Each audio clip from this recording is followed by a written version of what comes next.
Hello મિત્રો, સ્વાગત છે તમારું મારી ભક્તિભાવની યુટ્યુબ ચેનલમાં. આજે આપણે જાણશું ગણેશ ભગવાનની જન્મકથા. હિન્દુ ધર્મમાં ભગવાન ગણેશજીનું સ્થાન સર્વોચ્ચ છે. તેઓ વિઘ્નહર્તા, બુદ્ધિદાતા અને સુખ સમૃદ્ધિના દેવતા માનવામાં આવે છે. દરેક શુભ કાર્યની શરૂઆત તેમના સ્મરણ વિના, તેમની પૂજા વિના અધૂરી માનવામાં આવે છે. શ્રી ગણેશ શબ્દનો અર્થ જ એ છે કે કોઈપણ કાર્યની શરૂઆત પહેલાં ભગવાન ગણેશજીનું પૂજન કરવું જોઈએ, તેમની વંદના કરવી જોઈએ. હવે આપણે તેમની જન્મકથા વિશે જાણીશું. એક સમયે માતા પાર્વતીજી મંદાકિની નદીમાં સ્નાન કરવા માટે ગયા. સ્નાન પછી તેમણે પોતાના શરીર પરથી ઉડેલા ચંદનનો લેપ ઉપયોગ કરીને એક સુંદર બાળકની મૂર્તિ તૈયાર કરી. માતૃત્વ ભાવથી પ્રેરાઈને તેમણે એ મૂર્તિમાં પ્રાણ પ્રતિષ્ઠા કરી, તેમાં પ્રાણ પૂર્યા. એ બાળક જીવંત થયો અને માતા પાર્વતીજીએ તેને પોતાનો પુત્ર માન્યો. બાળકનો ચહેરો તેજસ્વી, આંખોમાં નિર્દોષપણું અને શરીરમાં શૌર્ય છલકાતું હતું. પાર્વતીજીએ તેમનું નામ ગણેશ રાખ્યું. પાર્વતીજી તેને ખૂબ પ્રેમ કરતા અને સતત પોતાની સાથે જ રાખતા.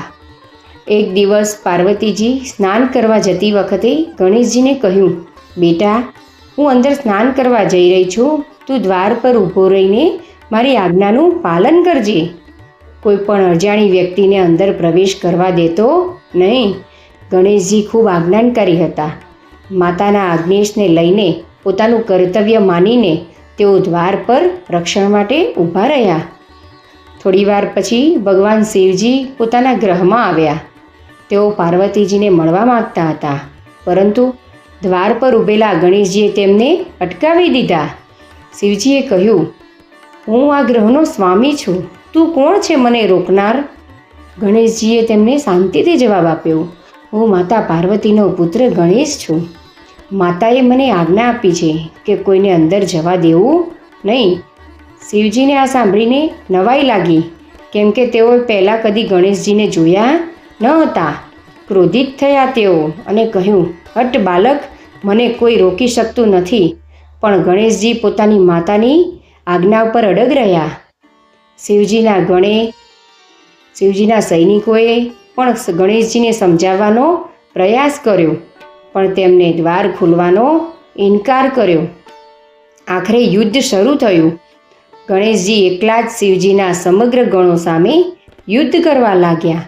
તેમની શૌર્ય અને પરાક્રમથી બધા ચકિત થઈ ગયા. તેમને બધાને આશ્ચર્ય થયો. એક નાના બાળકના રૂપમાં તેમણે અસાધારણ શક્તિ બતાવી. તેઓ પણ વિચારવા લાગ્યા કે આ બાળક સામાન્ય નથી. જ્યારે પરિસ્થિતિ નિયંત્રણ બહાર થઈ ગઈ ત્યારે શિવજીએ પોતાના ત્રિશૂળનો પ્રહાર કર્યો.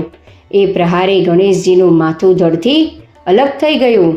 દ્વાર પર જ તેઓ બેહોશ થઈને પડ્યા. થોડીવાર પછી માતા પાર્વતીજી બહાર આવ્યા અને પોતાના પુત્રને નિર્જીવ અવસ્થામાં જોઈને દુઃખથી વિલાપ કરવા લાગ્યા. પાર્વતીજીએ રોષમાં શિવજીને કહ્યું, તમે મારા પુત્રનો વિનાશ કર્યો છે. જો તરત જ તેને જીવિત નહીં કરો તો હું સમગ્ર સૃષ્ટિને નષ્ટ કરી દઈશ. પાર્વતીજીનો રોષ જોઈને બધા દેવો શિવજી પાસે વિનંતી કરવા લાગ્યા કે કોઈ તો ઉપાય કરો ને ગણેશજીને પુનર્જીવિત કરો.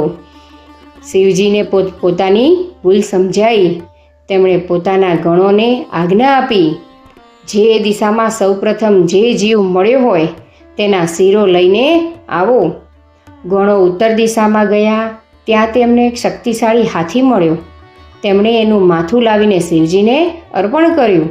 શિવજીએ હાથીનું માથું ગણેશજીના શરીર સાથે જોડ્યું અને પોતાની દિવ્ય શક્તિથી તેમને ફરીથી સજીવન કર્યા. જીવિત થતાં જ ગણેશજીનો ચહેરો હાથી જેવો થઈ ગયો. શિવજી અને પાર્વતીજી બંનેએ તેમને આશીર્વાદ આપ્યો. શિવજીએ કહ્યું, આજથી તું દેવોમાં સર્વપ્રથમ પૂજનીય રહીશ. સર્વપ્રથમ પૂજા થશે તારી. કોઈ પણ કાર્ય કે પૂજા તારા સ્મરણ વિના અધૂરું રહેશે. તું વિઘ્નહર્તા તરીકે પૂજાઈશ અને તારી આરાધનાથી જ કાર્યો સફળતા મેળવશે. ત્યારથી જ ભગવાન ગણેશજી વિઘ્નહર્તા તરીકે ઓળખાયા. તેઓ બુદ્ધિ, વિદ્યા અને સુખના દેવતા બન્યા.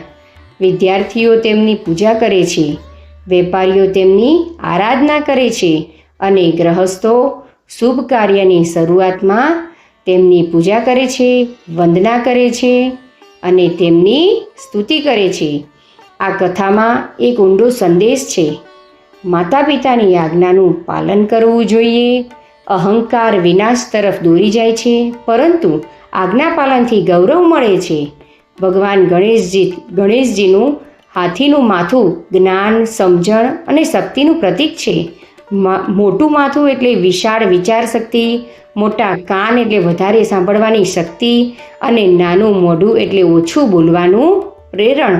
ભગવાન ગણેશજીની આ જન્મકથા માત્ર એક પૌરાણિક કથા નથી, પરંતુ જીવનનું માર્ગદર્શન પણ છે. તે આપણને બતાવે છે કે કર્તવ્યનિષ્ઠા, આજ્ઞા પાલન, જ્ઞાન અને વિનમ્રતા જીવનમાં કેટલા જરૂરી છે. આજે પણ દરેક શુભ કાર્ય, યજ્ઞ, લગ્ન કે પૂજામાં સૌ પ્રથમ શ્રી ગણેશાય નમઃ બોલીને ભગવાન ગણેશજીનું સ્મરણ કરવામાં આવે છે. બોલો ગજાનંદ ગણપતિ મહારાજની જય.